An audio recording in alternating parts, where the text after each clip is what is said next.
Мы уже сообщали, что в детском саду номер 4 села Кангас отравились 19 детей. 6 из них были госпитализированы. Ребята чувствуют себя лучше, однако как родителей, так и жителей автономии интересует, по какой причине пострадали учащиеся детского сада. Ответа на этот вопрос, несмотря на обещание главного врача Центра общественного здоровья предоставить результаты анализов уже сегодня, мы не получили. Со слов Макара Стоянова, результаты анализов готовы, но огласить их не могут. 6 воспитанников детского сада номер 4 села Кангас 26 ноября были госпитализированы в инфекционное отделение Камрадской районной больницы с предварительным диагнозом пищевая токсикоинфекция. 26 числа вечером целый день питания, раскладка как обычно, в обычные дни.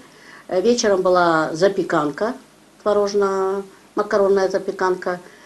И где-то в часов 8, я уже в 6 была дома, в часов 8 поступили звонки от родителей, что наши дети попали в скорую помощь Кангаза и сразу же определили их в Камрад, отвезли в Камрад больницу. До 10 часов уже 6-й ребенок. В 10 часов был уже 6-й ребенок в больнице. В следующий день утром приняли детей, естественно, с 7:30.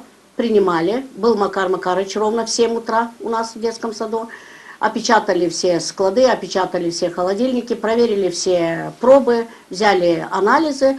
И после этого, естественно, пошел цикл, пошла работа искать, что уже причина. Пациенты, поступившие в инфекционное отделение, чувствуют себя хорошо и готовятся к выписке.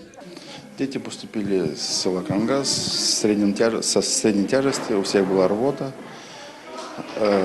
На сегодняшний день самочувствие всех детей хорошее. Ждем результатов анализов, которые нам предоставит санэпидстанция. И после этого они будут дальше выписаны домой в удовлетворенном состоянии под наблюдением дальше семейных врачей.